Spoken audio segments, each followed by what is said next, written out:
So in last session we discussed about what the types of vectors. Right. A vector is nothing but what? Which is having both magnitude and direction. Vector ಅಂದ್ರೆ identity, magnitude and direction.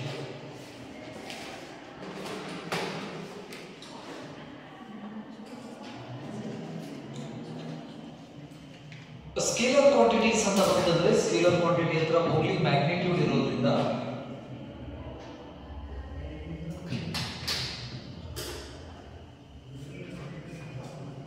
magnitude which has number plus unit.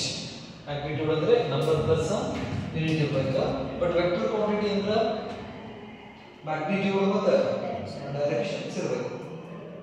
ಹಾಗಾದ್ರೆ ಈ directions ಇರೋದ್ರಿಂದ ಈ vectors ನಾವು add ಮಾಡಬೇಕಂದ್ರೆ ಜಾಮೆಟ್ರಿನ use ಮಾಡ್ತೀವಿ. Scalar ಹತ್ರ magnitude ಅಷ್ಟೇ ಇರೋದ್ರಿಂದ ಸ್ಕೇಲಾರ್ಸ್ ಅನ್ನ ನಾವು ಆಡ್ ಮತ್ತು ಸಬ್ಟ್ರಾಕ್ಟ್ ಮಾಡಬೇಕು ಅಂತ ಹೇಳಿದ್ರೆ ಸಿಂಪಲ್ ಮ್ಯಾಥಮೆಟಿಕ್ಸ್ ಆಲ್ಜಿಬ್ರಾ ಏನಿದೆಲ್ಲ ಆಲ್ಜಿಬ್ರಾನ ಯೂಸ್ ಮಾಡಿಬಿಟ್ಟು ನಾವು ಏನು ಮಾಡ್ತೀವಿ, ಮಾಸ್ ಜೊತೆಗೆ ಆಡ್ ಮಾಡ್ತೀವಿ, ಸಬ್ಟ್ರಾಕ್ಟ್ ಮಾಡ್ತೀವಿ. ಸೊ ಹಾಗಾದ್ರೆ the condition to add or subtract the scalar quantity, the nature of the quantity must be same. Example, mass ಅನ್ನು ನಾವು mass ಜೊತೆಗೆ ಕೂಡಿಸಬಹುದು, mass ಜೊತೆಗೆ ಕಳೆಯಬಹುದು, time ಅನ್ನು time ಜೊತೆಗೆ ಕೂಡಿಸಬಹುದು, time ಜೊತೆಗೆ ಕಳೆಯಬಹುದು. ರೈಟ್. ಹಂಗೆ ವೆಕ್ಟರ್ ಅನ್ನು ನಾವು ಆಡ್ ಮಾಡಬೇಕಂತ ಹೇಳಿದ್ರೆ ಇನ್ನೊಂದು ವೆಕ್ಟರ್ಸ್ ಇಂದ ನಾವು ಆಡ್ ಮಾಡ್ತೀವಿ. ನೆನಪಲ್ಲಿ ಒಂದು ವೆಕ್ಟರ್ ನ ಇನ್ನೊಂದು ವೆಕ್ಟರ್ ಇಂದ ನಾವು ಆಡ್ ಮಾಡಬೇಕು ಅಂದ್ರೆ the condition should be, the nature of the vector should be same. ಅದರ ನಾವು velocity ನ ನಾವು velocity is a vector quantity. ಈ velocity ನ ಎದ್ರ ಜೊತೆ ನಾವು ಆಡ್ ಮಾಡಬಹುದು, ಎದ್ರ ಜೊತೆ ಸಬ್ಟ್ರಾಕ್ಟ್ ಮಾಡಬಹುದು. velocity, the dimensional formula of this velocity is L to the power 1 T to the power minus 1. So ಹಾಗಾದ್ರೆ ಇವೆರಡರದು ನೇಚರ್ ಏನಾಗಿದೆ ನೋಡ್ರಿ, dimensional formula. The dimensional formula gives the nature of the quantity, right? Here the nature of the quantity should be remains the same. Then only we can add or subtract the vector quantities. ಈಗ force is a vector quantity ಅಂತ ಕರೀತೀವಿ. force ಅನ್ನು ನಾವು force ಜೊತೆಗೆ ಕೂಡಿಸಬಹುದು, force ಜೊತೆಗೆ ಕಳೆಯಬಹುದು. acceleration is a vector quantity. So acceleration ಎದರ ಜೊತೆ ಕೂಡಿಸ್ತೀರಾ? acceleration ಜೊತೆಗೆ ಕೂಡಿಸ್ತೀವಿ, acceleration ಜೊತೆಗೆ ಕಳೆಯುತ್ತೀವಿ. ಇದೆಂದು addition and subtraction ಅಂತ ನಾವು ಕರೀತೀವಿ.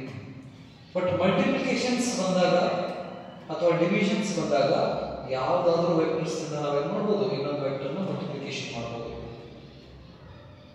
ಅಡಿಷನ್ ಮತ್ತು ಸಬ್ಟ್ರಾಕ್ಷನ್ ಬಂದಾಗ ಮಾತ್ರ ಏನಿರಬೇಕು, ನೇಚರ್ ಸೇಮ್ ಇರಬೇಕು. ಅದು ಸ್ಕೇಲಾರ್ ಅಡಿಷನರ್ ಇರಬಹುದು, ವೆಕ್ಟರ್ ಅಡಿಷನರ್ ಇರಬಹುದು, right.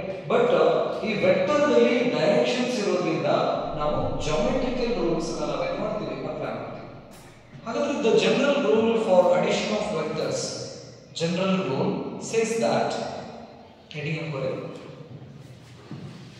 general rule for addition of vectors, general rule for addition of vectors.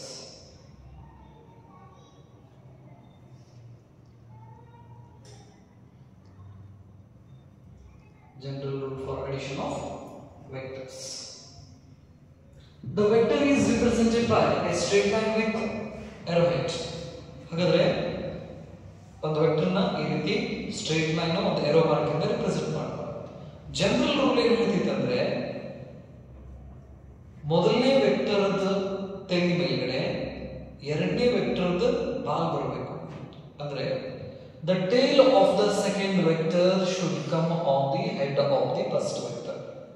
They have given two vectors, vector A and vector B. ಹಾಗಾದ್ರೆ vector B the tail vector A ಇದರ ಮೇಲೆ ಬರಬೇಕು, head ಮೇಲೆ ಬರಬೇಕು. Next ಮೂರನೇ vector ತಗೊಂಡ್ರೆ ಮೂರನೇ vector the tail ಎರಡನೇ ವೆಕ್ಟರ್ ದ ತಲೆ ಮೇಲೆ ಬರಬೇಕು. This is vector C. ಈಗ ನಾಲ್ಕನೇ ವೆಕ್ಟರ್ ತಗೊಂಡ್ರೆ ಆ ನಾಲ್ಕನೇ ವೆಕ್ಟರ್ ದ tail ಎಲ್ಲಿ ಬರಬೇಕು, ಸೀದ ಹೆಡ್ ಮೇಲ್ಗಡೆ ಬರಬೇಕು. This is vector T. ಈ ರೀತಿ ನಾವು ತಗೊಂಡಿವಪ್ಪ ಅಂತ ಹೇಳಿದ್ರೆ ಇದಕ್ಕೆ ನಾವು ಸೇಮ್ ಆರ್ಡರ್ ಅಂತ ನಾವು ಕರಿತೀವಿ.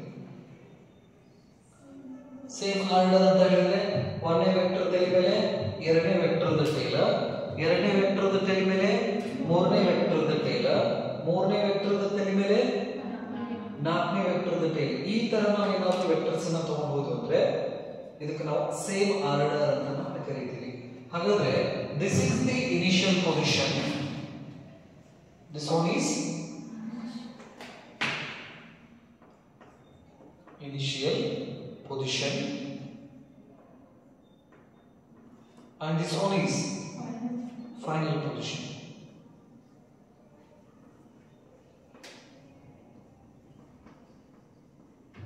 ಹಾಗಾದ್ರೆ ಇನಿಷಿಯಲ್ ಪೊಸಿಷನ್ ಇದೆ, ಫೈನಲ್ ಪೊಸಿಷನ್ ಅಂತ ನಾವು ಕರೀತೀವಿ.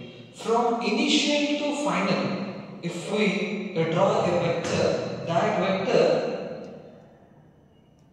is the result of these all vectors. ಹಾಗಾದ್ರೆ ನಾವು ಇನಿಷಿಯಲ್ ಟು ಫೈನಲ್ ಒಂದು ವೆಕ್ಟರ್ ನ ಡ್ರಾ ಮಾಡಿದ್ವಿ ಅಂದ್ರೆ ಆ ವೆಕ್ಟರ್ ಗೆ ನಾವು ಏನಂತ ಕರೀತೀವಿ ಅಂದ್ರೆ ರಿಸಲ್ಟೆಂಟ್ ವೆಕ್ಟರ್ ಅಂತ ನಾವು ಕರೀತೀವಿ. Resultant vector. ಈ ವಸ್ತು ವೆಕ್ಟರ್ಸ್ ಸೇರಿ ಏನು ಎಫೆಕ್ಟ್ ಅನ್ನ ಕೊಡ್ತಾವಲ್ಲ, ಸೇಮ್ ಎಫೆಕ್ಟ್ ಅನ್ನ ಇದು ಒಂದ ವೆಕ್ಟರ್ ಕೊಡ್ತೈತಿ. ಹಾಗಾಗಿ ಈ ವಸ್ತು ವೆಕ್ಟರ್ ಗೆ ಯಾರು ಸಮ ರಿಸಲ್ಟೆಂಟ್ ವೆಕ್ಟರ್ ಅಂತ ನಾವು ಕರಿತೀವಿ. ಅಂದ್ರೆ ಹೇಳ್ತಾ ನೋಡ್ರಿ 10 ಮಂದಿ ಮಾಡೋ ಕೆಲಸ ಒಬ್ಬನ ಮಾಡ್ತಾನ, 10 ಮಂದಿ ಊಟ ಮಾಡೋದು ಹೇಳ್ತಿರ್ತಾರೆ ನೋಡ್ರಿ, ಇಕ್ವಿವೆಲೆಂಟ್ ಅಂತ ಹೇಳ್ತಾರೆ. ಹಾಗೆ vector A, vector B, vector C, vector D ಏನು ಎಫೆಕ್ಟ್ ಅನ್ನ ಕೊಡ್ತಾವಲ್ಲ ಆ ಸೇಮ್ ಎಫೆಕ್ಟ್ ಅನ್ನ ಸಿಂಗಲ್ ವೆಕ್ಟರ್ ಕೊಡ್ತೈತಿ. ಆ ಸಿಂಗಲ್ ವೆಕ್ಟರ್ ಗೆ ನಾವು ಏನಂತ ಕರಿತೀವಿ ರಿಸಲ್ಟೆಂಟ್ ವೆಕ್ಟರ್ ಅಂತ ನಾವು ಕರಿತೀವಿ. Means what? The effect given by these all vectors, right? That same effect is given by the resultant vector. ಇವಷ್ಟು ಕೂಡಿ 4 ವೆಕ್ಟರ್ ಕೂಡಿ ಮಾಡುವಂತ ಅಥವಾ ಕೊಡುವಂತ ಎಫೆಕ್ಟ್ ಅನ್ನ ನಮಗೆ ಇದು ಒಂದೇ ಸಿಂಗಲ್ ವೆಕ್ಟರ್ ನಮಗೆ ಕೊಡೋ ಕೆಲಸ ಮಾಡ್ತೈತಿ. ಹಾಗಾಗಿ ಇದನ್ನ ನಾವು ರಿಸಲ್ಟೆಂಟ್ ವೆಕ್ಟರ್ ಅಂತ ನಾವು ಕರಿತೀವಿ. ಏನೋ ರಿಸಲ್ಟೆಂಟ್ ವೆಕ್ಟರ್.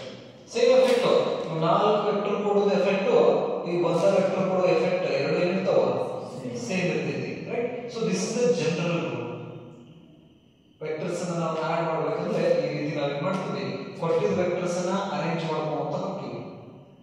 ನಮಗೆ 4 ವೆಕ್ಟರ್ ಕೊಟ್ಟಿದ್ರೆ ಆ 4 ವೆಕ್ಟರ್ ನ ನಾವು ಏನು ಮಾಡಿದ್ವಿ, ಈ ತರ ಅರೇಂಜ್ ಮಾಡ್ಕೊಂತ ಬರ್ತೀವಿ. ಫಾರ್ ಎಕ್ಸಾಂಪಲ್ ಇದು ಕೊಡ್ತೀನಿ, ಇದು ವೆಕ್ಟರ್ ಎ, ಇದು ವೆಕ್ಟರ್ ಬಿ, ನೆಕ್ಸ್ಟ್ ಇದು ವೆಕ್ಟರ್ ಸಿ. 3 ವೆಕ್ಟರ್ ಕೊಟ್ಟಿದ್ದಾರೆ. ಹಾಗಾದ್ರೆ ಇವನ್ನ ಅರೇಂಜ್ ಮಾಡಬೇಕಂದ್ರೆ ಜನರಲ್ ರೂಲ್ ಅನ್ನು ಅಪ್ಲೈ ಮಾಡಿ ಇವನ್ನ ನಾವು ಅರೇಂಜ್ ಮಾಡಬೇಕಂದ್ರೆ ಫಸ್ಟ್ ನಾವೇನ್ ಬರ್ಕೋತೀವಿ, ಸ್ಟೇಟ್ಮೆಂಟ್ ಬರ್ಕೋತೀವಿ. ಏನಂತ? Vector A plus vector B plus vector C. ಇದು ಸ್ಟೇಟ್ಮೆಂಟ್. ಹಾಗಾದ್ರೆ ಮೊದಲು ಯಾವ ವೆಕ್ಟರ್ ಇದೆ? Vector A. ಈ ವೆಕ್ಟರ್ ಎ ಹೇಗೈತಲ್ಲ ಇದನ್ನ ಹಿಂಗೆ ಹಿಡ್ಕೊಂಡು ನಮಗೆ ಎಲ್ಲಿ ಬೇಕಲ್ಲ ಅಲ್ಲಿ ಪ್ಲೇಸ್ ಮಾಡ್ತೀವಿ. ಇದು ವೆಕ್ಟರ್ ಎ. ನೆಕ್ಸ್ಟ್ ಯಾರಿದ? Vector B. ವೆಕ್ಟರ್ ಬಿ ನ ತಗೊಂಡು ಬಂದು ನಾನು ಎಲ್ಲಿ ಪ್ಲೇಸ್ ಮಾಡ್ತೀನಿ ಅಂದ್ರೆ ಎ ವೆಕ್ಟರ್ ದ ತಲೆ ಮೇಲ್ಗಡೆ ಬಿ ವೆಕ್ಟರ್ ಏನ್ ಬರ್ಬೇಕಾ? ಟೇಲ್ ಬರ್ಬೇಕಲ್ಲ. ಇದು ವೆಕ್ಟರ್ ಬಿ ಆಯ್ತು. ನೆಕ್ಸ್ಟ್ ಯಾವ ವೆಕ್ಟರ್ ಇದೆ? ವೆಕ್ಟರ್ ಸಿ ತಗೊಂಡು ಎಲ್ಲಿ ಇಡ್ಬೇಕಾ? ವೆಕ್ಟರ್ ಬಿ ದ ತಲೆ ಮೇಲ್ಗಡೆ ವೆಕ್ಟರ್ ಸಿ ನ ಪ್ಲೇಸ್ ಮಾಡಬೇಕು. This is vector C. ಈ ರೀತಿ ಅರೇಂಜ್ ಮಾಡಿದಕ್ಕೆ ನಾವು ಏನಂತ ಕರಿತೀವಿ? ಸೇಮ್ ಆರ್ಡರ್ ಅಂತ ನಾವು ಕರಿತೀವಿ. ಹಿಂಗೆ ಇಟ್ಕೊಂತ ಬರ್ತೀವಿ ನಾವು. ಈಗ ಇನಿಷಿಯಲ್ ಪಾಯಿಂಟ್ ಇದು, ಫೈನಲ್ ಪಾಯಿಂಟ್ ಇದು. ಇನಿಷಿಯಲ್ ಟು ಫೈನಲ್ ಒಂದು ವೆಕ್ಟರ್ ನ ಡ್ರಾ ಮಾಡಿದ್ರೆ ಇದಕ್ಕೆ ಏನು ಕರಿತೀರಾ? ರಿಸಲ್ಟೆಂಟ್ ವೆಕ್ಟರ್ ಅಂತ ಕರಿತೀವಿ ನಾವು. ಇವೆರಡು ಡಯಾಗ್ರಾಮ್ ಹಾಕೋಣ.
ಅದರದ್ದು ಸ್ಟೇಟ್ಮೆಂಟ್ ತಗೋರಿ.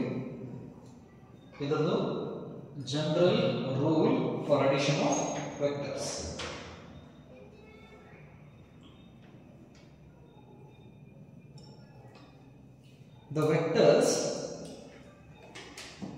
The vectors to be added, the vectors to be added are arranged. The vectors to be added are arranged in such a way that the vectors to be added are arranged in such a way that the head of first vector, such a way that the head of first vector coincides with the head of the first vector coincides with the tail of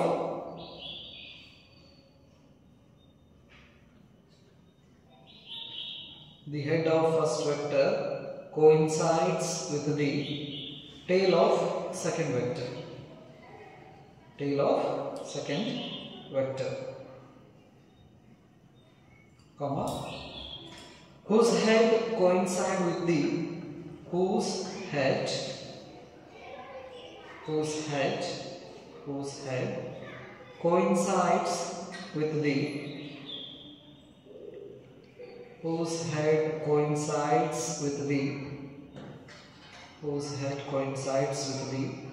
tail of third vector, whose head coincides with the tail of third vector, and so on. ಹಾಗೆ continue ಮಾಡ್ಕೊಂತ ಹೋಗೋದು, ಎಷ್ಟು vector ಕೊಟ್ಟಿರ್ತಾರೆ ಹಂಗೆ.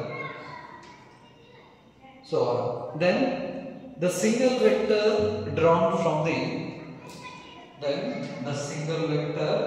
single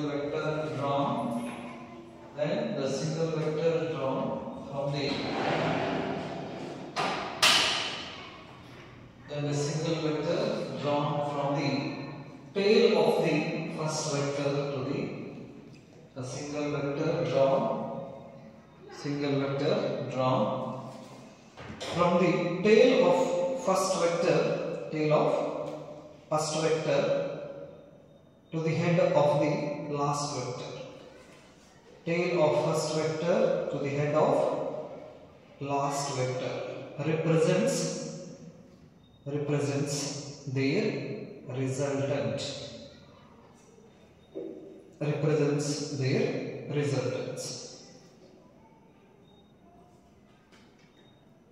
General rule, right?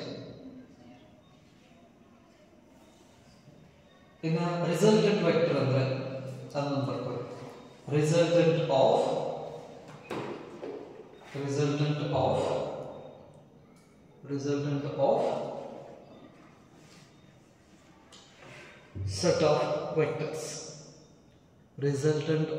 set of vectors. ಹಾಕಿದ್ರ ಕೆಳಗಡೆ ಬರ್ರಿ. It is a single vector. It is the single vector which produces. It is the single vector which produces the same effect. It is the single vector which produces the same effect as the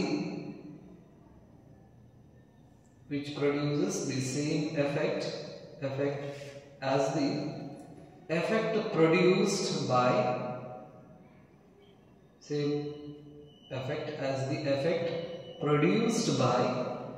individual vectors.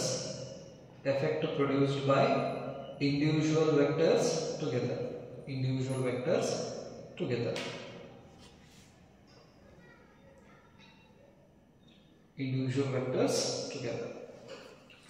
ಇದೇನಿದು general rule ಅಂತ ನಾವು ಕರಿತೀವಿ. So ಹಾಗಾದ್ರೆ resultant vector ಅಂತ ಹೇಳಿದ್ರೆ that is a single vector which gives the same effect as given by the individual vectors, right? Some of these individual vectors. The vector quantity is having directions. Therefore, in order to add the vector quantities, we used geometry. ಹಾಗಾದ್ರೆ ನಾವು vector quantity ಅಂದ್ರೆ direction ಇರೋದ್ರಿಂದ ಆ vector quantities ನಾವು add ಮಾಡಬೇಕಂದ್ರೆ ಜಾಮೆಟ್ರಿನ use ಮಾಡ್ಕೋತೀವಿ ನಾವು, right? ಹಾಗಾದ್ರೆ with the help of the geometry we can add the vector quantities. Next concept is methods of vector addition or laws of vector addition ಕೂಡ ಅಂತ ನಾವು ಹೇಳ್ತೀವಿ. ಮೆಥಡ್ಸ್ ಎಂಬುದು ಅಥವಾ laws of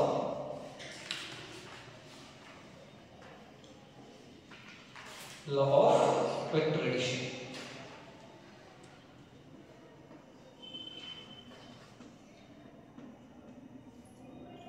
law of vector addition. So ಅದರಲ್ಲಿ 3 loss ಇದಾವೆ ನೆನಪಲ್ಲಿ, 1 2 3. So ಹಾಗಾದ್ರೆ ವೆಕ್ಟರ್ ಅಡಿಷನ್ಸ್ ನಾವು ಮಾಡಬೇಕಂದ್ರೆ 3 ಲಾಸ್ ಅನ್ನ ಯೂಸ್ ಮಾಡ್ತೀವಿ ಅಥವಾ 3 ಮೆಥಡ್ ಅನ್ನ ಯೂಸ್ ಮಾಡ್ತೀವಿ, ರೈಟ್? ಅದರಲ್ಲಿ ಒಂದೇದು triangular law of vector addition. First one triangular law of vector addition.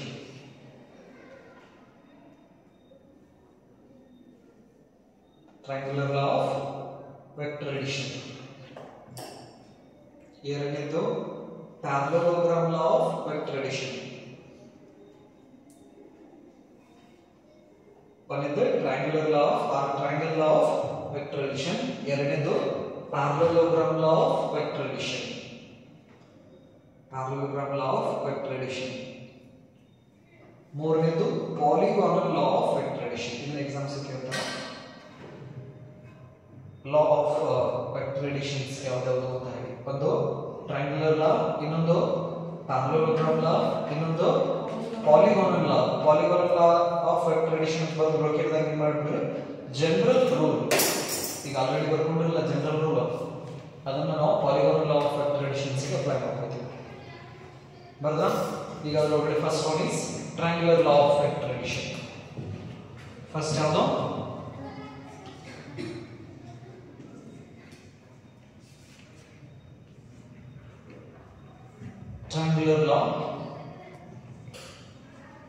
triangular law of vector addition.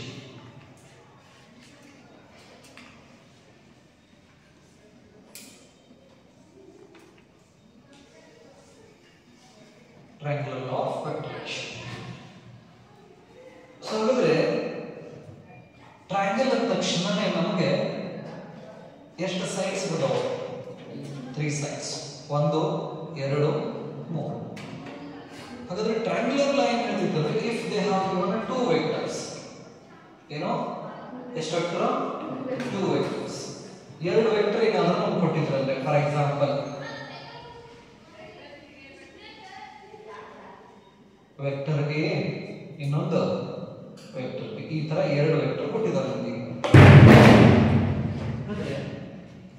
Triangular law of vector addition says that the given 2 vectors, ಇವೇನಿದಾವಲ್ಲ ಎರಡು, ಈ given 2 vectors act as the 2 sides of the triangle are taken in the same order ಅಂತ ಹೇಳಿದ್ರೆ ಇವೆರಡು vectors ನಾವೇನೋ same order ಅಲ್ಲಿ ತಗೋಬೇಕು. Same order ಅಲ್ಲಿ ಅಂತ ಹೇಳಿದ್ರೆ ಮೊದಲನೇ ವೆಕ್ಟರ್ ತಿರುಗಿನಗಡೆ ಎರಡನೇ ವೆಕ್ಟರ್ ಟೈಲ್ ಬರಬೇಕು, ನೆನಪಲ್ಲಿ, ಹೌದಾ?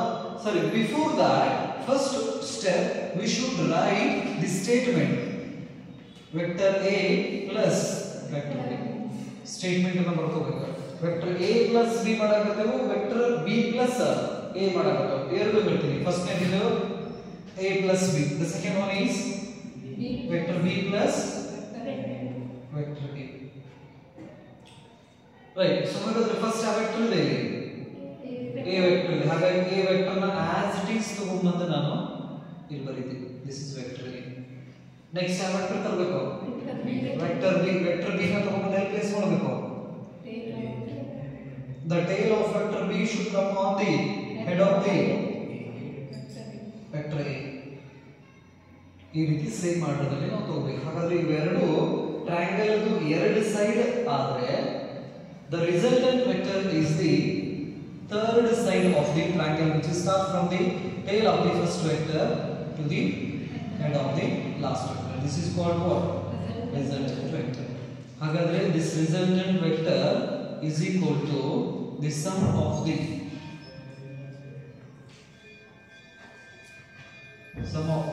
individual vectors, that is vector A and vector B ಅಂತ ನಾವು ಕರೀತೀವಿ.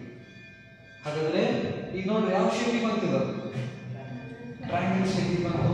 ಅಂದ್ರೆ ಕೊಟ್ಟಂತಹ ಎರಡು ವೆಕ್ಟರ್ ಟ್ರಯಾಂಗಲ್ ಎರಡು ಸೈಡ್ ಆದ್ರೆ ರಿಸಲ್ಟೆಂಟ್ ವೆಕ್ಟರ್ ಟ್ರಯಾಂಗಲ್ ಮೂರನೇ ಸೈಡ್ ಆಗಿರ್ತೈತಿ ಅಂತ ಹೇಳ್ತೀವಿ. ಕ್ಲಿಯರಾ? ರೈಟ್. ಸ್ಟೇಟ್ಮೆಂಟ್ ಬರ್ಕೊಳ್ಬೇಕು, triangle law of vector addition.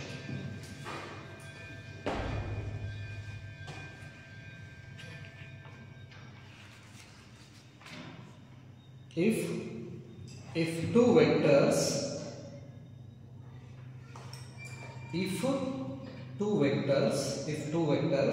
are represented,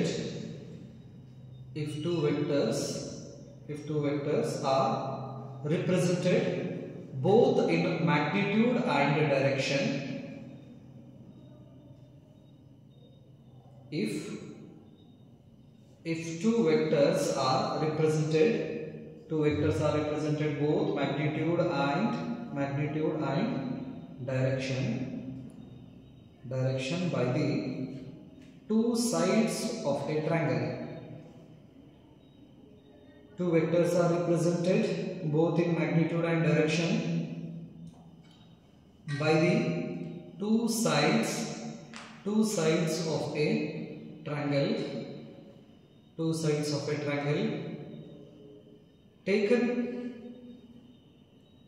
in same order, comma. Then their resultant can be same order. Then their resultant can be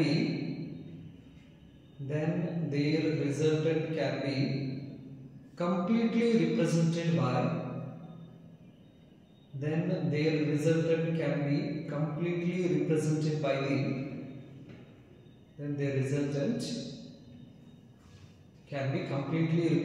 by the third side of the triangle.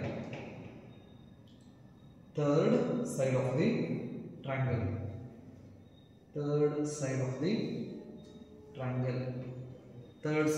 triangle taken in opposite order.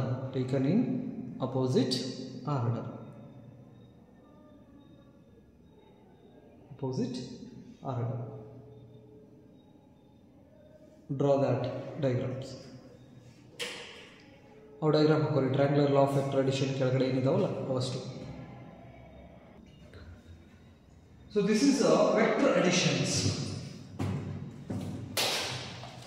ಇನ್ನು vector subtraction ಇದೇ method ಇಂದ ನಾವು vector subtraction actually ಅದನ್ನ vector addition ಅಂತ ಹೇಳ್ತೀವಿ, but ಮಾಡೋ ಕೆಲಸ ಏನಪ್ಪಾ ಅಂತ ಹೇಳಿದ್ರೆ ಸಬ್ಟ್ರಾಕ್ಟ್ ಮಾಡ್ತೀವಿ. ಸ್ಟೇಟ್ಮೆಂಟ್ ಏನು ಬರೀತೀನಿ ನಾನೀಗ, vector A, this is a positive vector A plus negative vector B. ಇದು ನನ್ನೇನಿದು ಸ್ಟೇಟ್ಮೆಂಟ್ ಮಾಡೋದು ವೆಕ್ಟರ್ ಅಡಿಷನ್ ರೈಟ್. ಹಾಗಾದ್ರೆ ಪ್ಲಸ್ ವೆಕ್ಟರ್ A ಎಲ್ಲಿದೆ, ವೆಕ್ಟರ್ A ಇಲ್ಲಿದೆ, ಇವೆರಡು ತಗೋತೀವಿ A B. ಹಾಗಾದ್ರೆ ಪ್ಲಸ್ ವೆಕ್ಟರ್ A ಅದರ ಡೈರೆಕ್ಷನ್ಸ್ ಹೀಗಿದೆ. This is the direction of what? Plus vector A. ನನಗೀಗ ಯಾವ ವೆಕ್ಟರ್ ಬೇಕು, ಮೈನಸ್ ವೆಕ್ಟರ್ B ಬೇಕು. ಹಾಗಾದ್ರೆ ನನಗೆ ಇಲ್ಲಿ ಕೊಟ್ಟಿರೋದು ಪ್ಲಸ್ B ವೆಕ್ಟರ್ ಇದೆ, ಮೈನಸ್ ಮಾಡ್ಕೋಬೇಕಾದ್ರೆ ಏನು ಮಾಡ್ತೀರಾ, ಪ್ಯಾರಲಲ್ ಆಗಿ ಲೈನ್ ಹಾಕೊಂಡು ಡೈರೆಕ್ಷನ್ಸ್ ಅನ್ನ ಚೇಂಜ್ ಮಾಡಿಬಿಟ್ಟು ಅಂದ್ರೆ we get what, negative B vector. ಹಾಗಾದ್ರೆ ಪ್ಲಸ್ ನೆಗೆಟಿವ್ B ವೆಕ್ಟರ್ ದ ಡೈರೆಕ್ಷನ್ ಏನಿದೆ, ಡೌನ್ವರ್ಡ್ ಇದೆ. This is negative vector B. Initial to final resultant vector. ಹಾಗಾದ್ರೆ vector a plus vector b, vector a plus vector b ಮಾಡಿದಾಗ resultant vector ಹಿಂಗ್ ಬಂದಿತ್ತು ಹೌದಾ. ಅದೇ vector a minus vector b ಮಾಡಿದ್ರೆ ರಿಸಲ್ಟೆಂಟ್ ವೆಕ್ಟರ್ ಹಿಂಗ್ ಬರಾಕತ್ತೆ. ಅಂದ್ರೆ a ಪ್ಲಸ್ b ಮಾಡಿದ್ರೆ ರಿಸಲ್ಟೆಂಟ್ ವೆಕ್ಟರ್ ಹಿಂಗ್ ಬರಾಕತ್ತೆ, a ಮೈನಸ್ b ಮಾಡಿದ್ರೆ ರಿಸಲ್ಟೆಂಟ್ ವೆಕ್ಟರ್ ಈ ಡೈರೆಕ್ಷನ್ ಬರುತ್ತೆ. So this is the resultant vector of vector a plus vector b and this is the resultant of vector a minus vector b. ಇಲ್ಲಿ ನಾವು vector addition ಮಾಡಿದ್ವಿ, ಇಲ್ಲಿ vector subtraction ಮಾಡಿದ್ವಿ. Vector subtractions ಮಾಡಬೇಕಾದ್ರೆ ನಾವು negative vector ತಗೋತೀವಿ ಅಷ್ಟೇ. ಇದರ ಎಕ್ಸ್ಪ್ರೆಷನ್ಸ್ ನಾವು ಹಿಂಗೆ ಬರೀತೀವಿ, vector a minus vector b ಅಂತ ಹೇಳ್ತೀವಿ. ಬಟ್ ಅದು ಪೂರ್ತಿ ಬರೀಬೇಕಾದ್ರೆ ಈ ರೀತಿ ಬರೀತೀವಿ ನಾವು. ವೆಕ್ಟರ್ ಅಡಿಷನ್ ಅದು ಏನೋ ವೆಕ್ಟರ್ ಸಬ್ಟ್ರಾಕ್ಷನ್ ಅನ್ನೋಂಗಿಲ್ಲ, ಜಾಸ್ತಿ ನಾವು ವೆಕ್ಟರ್ ಅಡಿಷನ್ ಅಂತ ಹೇಳ್ತೀವಿ. We consider the negative vector, negative vector ಅಂತ ಕರೀತೀವಿ. ಹಾಗಾದ್ರೆ ಇಲ್ಲಿ ಒಂದು ಎರಡು ವೆಕ್ಟರ್ ಕೊಡ್ತೀನಿ, a ಮತ್ತ ಇದಾವಲ್ಲ b ಮತ್ತ c ತಗೋರಿ. Vector b minus vector c ಮಾಡ್ರಿ.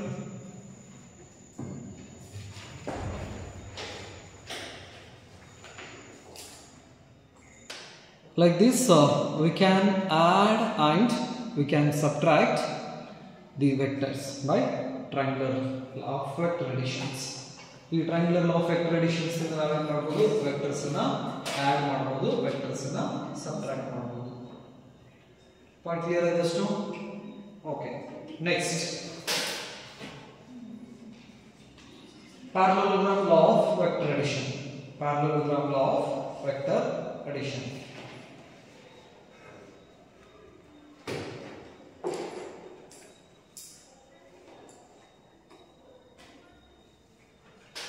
Next, parallelogram law of vector addition. ಎರಡನೇ ಮೆಥಡ್ ಅಥವಾ ಎರಡನೇ ಲಾ, parallelogram law of vector addition.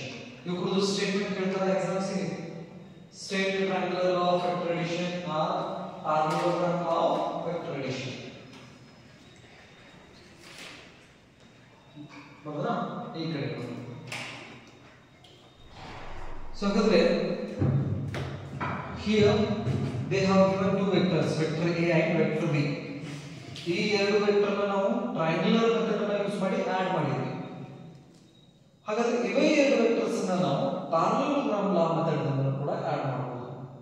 ಹೆಂಗಂದ್ರೆ ಪ್ಯಾರಲೋಗ್ರಾಮ್ ಲಾ ಪ್ರಕಾರ ಕೊಟ್ಟಂತಹ ಎರಡು ವೆಕ್ಟರ್ಸ್ ಒಂದೇ ಪಾಯಿಂಟ್ ಇಂದ ಸ್ಟಾರ್ಟ್ ಆಗುವಾಗ ಹಾಕೋಬೇಕು ಅವಾಗ. ಅಂದ್ರೆ the tail of the given vector should come on the same point.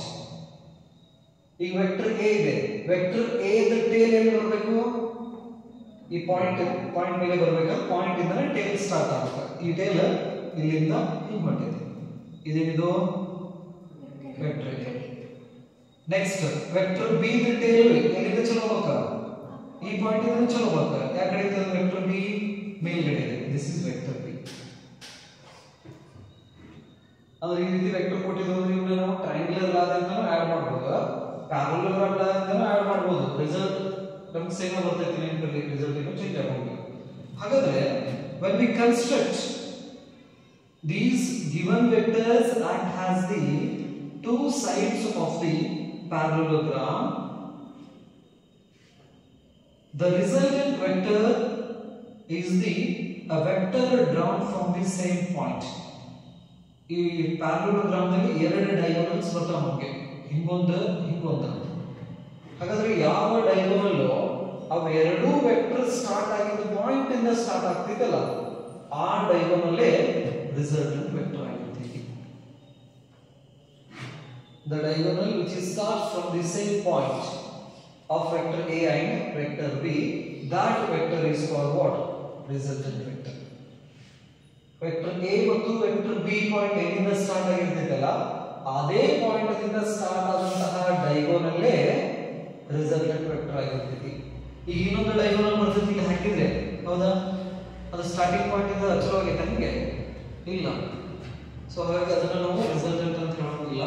Resultant vector ಅಂದ್ರೆ ಸ್ಟಾರ್ಟಿಂಗ್ ಪಾಯಿಂಟ್ ಅಥವಾ ಇವೆರಡು ವೆಕ್ಟರ್ ಸ್ಟಾರ್ಟ್ ಆಗಿದ್ದ ಪಾಯಿಂಟ್ ಇಂದ ಚಲೋ ಆಗ್ತಕ್ಕಂತಹ ಡಯಾಗೋನಲ್ಲೇ ರಿಸಲ್ಟೆಂಟ್ ವೆಕ್ಟರ್ ಆಗಿರ್ತೈತಿ. ಈಗ ನೋಡ್ರಿ,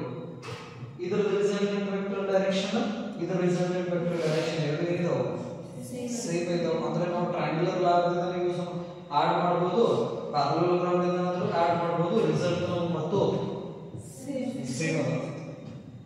ರೈಟ್, ಡ್ರಾ ಮಾಡ್ಕೊಳ್ಳಿ.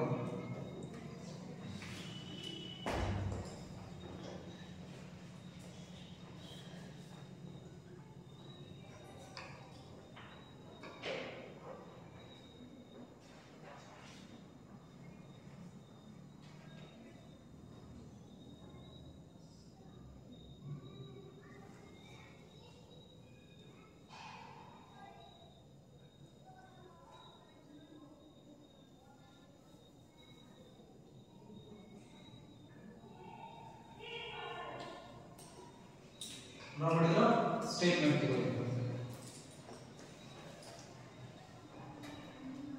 If two vectors acting at a point, if two vectors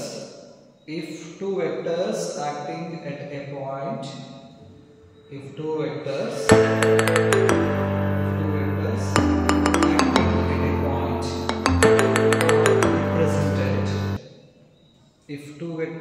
acting at a point are represented both in magnitude and direction.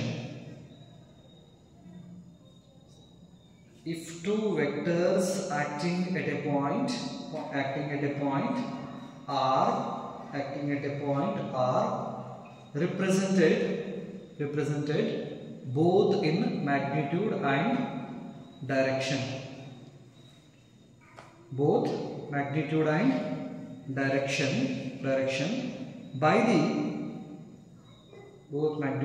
direction by the two adjacent sides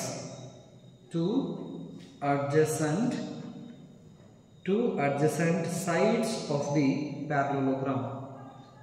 Two adjacent sides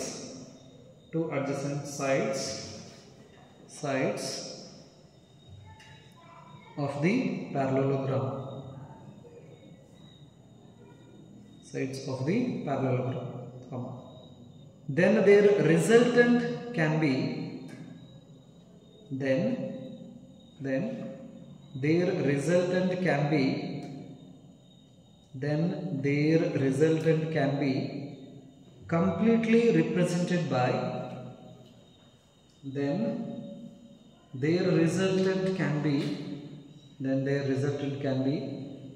completely represented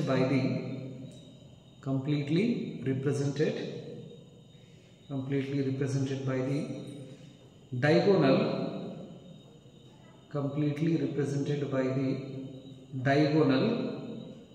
diagonal drawn from the same point. Completely represented by the diagonal drawn from the same point. ಇದು statement. ಹಾಗಾದ್ರೆ parallelogram ನಿಂದ ನಾವು vector ನ addition ಮಾಡಿದ್ವಿ, ಹೌದಾ? Triangular ನಿಂದ ಮಾಡಿದ vector additions resultant vector, parallelogram ಮಾಡಿದ ರಿಸಲ್ಟೆಂಟ್ ವೆಕ್ಟರ್ ಎರಡು ಏನಿದಾವೆ ಸೇಮ್ ಇದಾವೆ. ಹಾಗಾಗಿ ನಾವು ಈ ಮೆಥಡ್ ಯೂಸ್ ಮಾಡಬಹುದು, ಈ ಮೆಥಡ್ ಯೂಸ್ ಮಾಡಬಹುದು. ನೆನಪಲ್ಲಿ ವೆಕ್ಟರ್ ನ ಆಡ್ ಮಾಡಬೇಕಂದ್ರೆ ಹಾಗಾದ್ರೆ ವೆಕ್ಟರ್ ಸಬ್ಟ್ರಾಕ್ಟ್ ಮಾಡಿದ್ರೆ vector a minus vector b ಮಾಡಿದಾಗ ರಿಸಲ್ಟೆಂಟ್ ವೆಕ್ಟರ್ ಹಿಂಗೆ ಬಂತು. ಈಗ ಪ್ಯಾರಲೋಗ್ರಾಮ್ ಯೂಸ್ ಮಾಡಿ ನಾವು ವೆಕ್ಟರ್ ಸಬ್ಟ್ರಾಕ್ಟ್ ಮಾಡಿದ್ರೆ ಸಿಂಗಲ್ ಪಾಯಿಂಟ್, ಹೌದಾ? Vector a minus vector b ಮಾಡಬೇಕು. Vector a as it is, this is negative vector b ಅಂದ್ರೆ ಇದು positive vector b, negative vector b ಯಾವ ಕಡೆ ಬರ್ತದೆ? ಈಗ ಕೆಳಗೆ ಬರ್ತದೆ ಈ ತರ. This is what negative vector b. Construct parallelogram, ಈ ತರ ಪ್ಯಾರಲೋಗ್ರಾಮ್ ನ ಕನ್ಸ್ಟ್ರಕ್ಟ್ ಮಾಡಿ ಇವೆರಡು ವೆಕ್ಟರ್ ಸ್ಟಾರ್ಟ್ ಆಗಿದ್ದ ಪಾಯಿಂಟ್ ಇಂದ ಒಂದು ಡಯಾಗೋನಲ್ ಅನ್ನು ಡ್ರಾ ಮಾಡ್ರಿ. ಈ ಡಯಾಗೋನಲ್ ಏನಾಗಿರ್ತೈತಿ? ರಿಸಲ್ಟೆಂಟ್ ವೆಕ್ಟರ್ ಆಗಿರ್ತೈತಿ. ಹಾಗಾದ್ರೆ ನೋಡ್ರಿ, ಟ್ರಯಾಂಗ್ಯುಲರ್ ಲಾದಿಂದ ಮಾಡಿದ ರಿಸಲ್ಟೆಂಟ್ ವೆಕ್ಟರ್, ಪ್ಯಾರಲೋಗ್ರಾಮ್ ಇಂದ ಮಾಡಿದ ರಿಸಲ್ಟೆಂಟ್ ವೆಕ್ಟರ್ ಎರಡು ಏನಿದಾವೆ? ಸೇಮ್ ಇದಾವೆ. ಹಾಗಾಗಿ ನಾವು ಎರಡು ಮೆಥಡ್ಸ್ ನಲ್ಲಿ ಯಾವುದನ್ನಾದ್ರೂ ಯೂಸ್ ಮಾಡಬಹುದು ವೆಕ್ಟರ್ ಅಡಿಷನ್ ಮಾಡಬೇಕಂದ್ರೆ. ಆ ಸಿಚುವೇಶನ್ಸ್ ಮೇಲ್ಗಡೆ ನಾವು ಏನು ಮಾಡ್ತೀವಿ? ಡಿಸೈಡ್ ಮಾಡ್ತೀವಿ ಏನು ಟ್ರಯಾಂಗ್ಯುಲರ್ ಯೂಸ್ ಮಾಡಬೇಕು, ಪ್ಯಾರಲೋಗ್ರಾಮ್ ಯೂಸ್ ಮಾಡಬೇಕು. ಪ್ಯಾರಲೋಗ್ರಾಮ್ ಯಾವಾಗ ನಾವು ಯೂಸ್ ಮಾಡ್ಕೋತೀವಿ ಅಂದ್ರೆ ಎರಡು ವೆಕ್ಟರ್ ಒಂದೇ ಪಾಯಿಂಟ್ ಇಂದ ಸ್ಟಾರ್ಟ್ ಆಗಿತ್ತು ಅಂದ್ರೆ if the two vectors are start from a single point, to add those vectors we use a parallelogram law of vector addition. separate ಎಲ್ಲೇ ಇದು ಅಂದ್ರೆ ನಾವು ತಗೊಂಡು ನಾವು ಆಡ್ ಮಾಡಬೇಕಂದ್ರೆ ಇದನ್ನ ಯೂಸ್ ಮಾಡಿ but the result will be remain same. ಅವರದು ಡೈರೆಕ್ಷನ್ ಆಗಲಿ ಮ್ಯಾಗ್ನಿಟ್ಯೂಡ್ ಆಗಲಿ ಏನು ಬರ್ತಾವ ಸೇಮ್ ಬರ್ತಾವ. ಹಾಗಾಗಿ ನಾವು ಎರಡು ಮೆಥಡ್ದಲ್ಲಿ ಯಾವುದನ್ನಾದರೂ ಯೂಸ್ ಮಾಡಿ ಅಡಿಷನ್ ಮಾಡಬಹುದು, ಸಬ್ಟ್ರಾಕ್ಷನ್ಸ್ ಅನ್ನ ಮಾಡಬಹುದು. ಪಾಯಿಂಟ್ ಕ್ಲಿಯರ್ ಆದಷ್ಟು ರೈಟ್ ಇನ್ನಷ್ಟು ಬರೋದು. these are the methods to add vector quantities. ಇನ್ನೊಂದು polygonal law of vector addition ಇದೆಯಲ್ಲ, ಆ polygonal law of vector additions ಅಂದ್ರೆ general rule of vector additions ಏನು ಬರ್ಕೊಂಡ್ರಲ್ಲ ಬರೋದ್ರಲ್ಲ, ಆ ಜನರಲ್ ರೂಲೇ ನಾವು polygonal law of vector additions ನಾವು ಅಪ್ಲೈ ಮಾಡ್ಕೊಂತ ಹೋಗ್ತೀವಿ. ರೈಟ್, ಇದೇನಿದು addition and subtraction of vectors by graphical method. Graphical methods ದಿಂದ ವೆಕ್ಟರ್ಸ್ ಅನ್ನ ಆಡ್ ಮಾಡೋದು ಮತ್ತು ವೆಕ್ಟರ್ಸ್ ಅನ್ನ ಸಬ್ಟ್ರಾಕ್ಟ್ ಮಾಡೋದು. ಪಾಯಿಂಟ್ ಕ್ಲಿಯರಾ?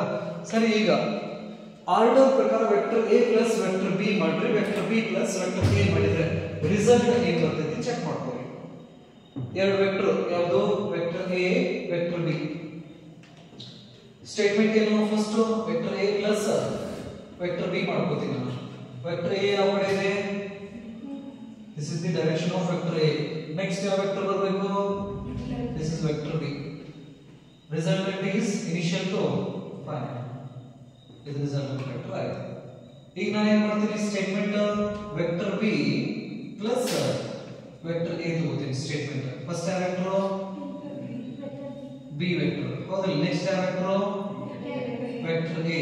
ಇಲ್ಲಿಂದ ವೆಕ್ಟರ್ ಎ ಹಿಂಗ್ ಸ್ಟಾರ್ಟ್ ಆಗುತ್ತೆ. Resultant vector from here to here. ಹೌದಾ? ಹಾಗಾದ್ರೆ ನೋಡ್ರಿ, ರಿಸಲ್ಟೆಂಟ್ ವೆಕ್ಟರ್ ಎರಡು ಏನಿದಾವು?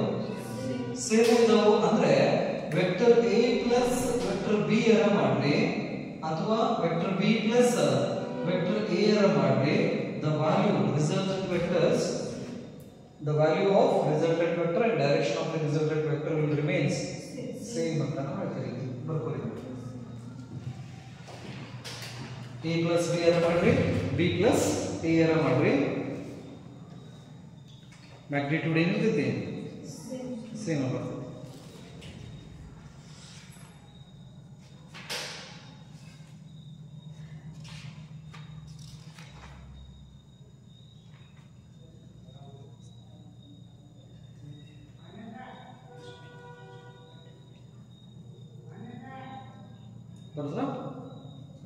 This is about what? Vector additions. So ಹಾಗಾದ್ರೆ ವೆಕ್ಟರ್ ಕ್ವಾಂಟಿಟಿ ಇಂತರ ಡೈರೆಕ್ಷನ್ ಇರೋದ್ರಿಂದ ನಾವು ಸ್ಪೆಷಲ್ ಮೆಥಡ್ಸ್ ನ ಯೂಸ್ ಮಾಡ್ತೀವಿ. ಅದು ಜಾಮೆಟ್ರಿಕಲ್ ಮೆಥಡ್ಸ್ ಅಂತ ನಾವು ಕರೀತೀವಿ. ಆ ಜಾಮೆಟ್ರಿಕಲ್ ಮೆಥಡ್ಸ್ ನಲ್ಲಿ ಎರಡು ಮೆಥಡ್, ಒಂದು triangular law of vector addition ಅನ್ನೋದು, ಇನ್ನೊಂದು parallelogram law of vector additions, ಇನ್ನೊಂದು polygonal law of vector addition. ಈ ರೀತಿ ನಾವು ಟ್ರಯಾಂಗ್ಯುಲರ್ ಲಾ ಮತ್ತೆ ಪ್ಯಾರಲೋಗ್ರಾಮ್ ಅಂಡ್ ಪಾಲಿಗೋನಲ್ ಇವನ್ನ ಯೂಸ್ ಮಾಡಿಕೊಂಡು ವೆಕ್ಟರ್ಸ್ ಅನ್ನು ನಾವೇನ್ ಮಾಡ್ತೀವಿ? ಆಡ್ ಮಾಡ್ತೀವಿ ಮತ್ತೆ ಸಬ್ಟ್ರಾಕ್ಟ್ ಮಾಡೋ ಕೆಲಸನ ಮಾಡ್ತೀವಿ. ಪಾಯಿಂಟ್ ಕ್ಲಿಯರ್ ಆದಷ್ಟು right. In next class we will discuss about the position vectors.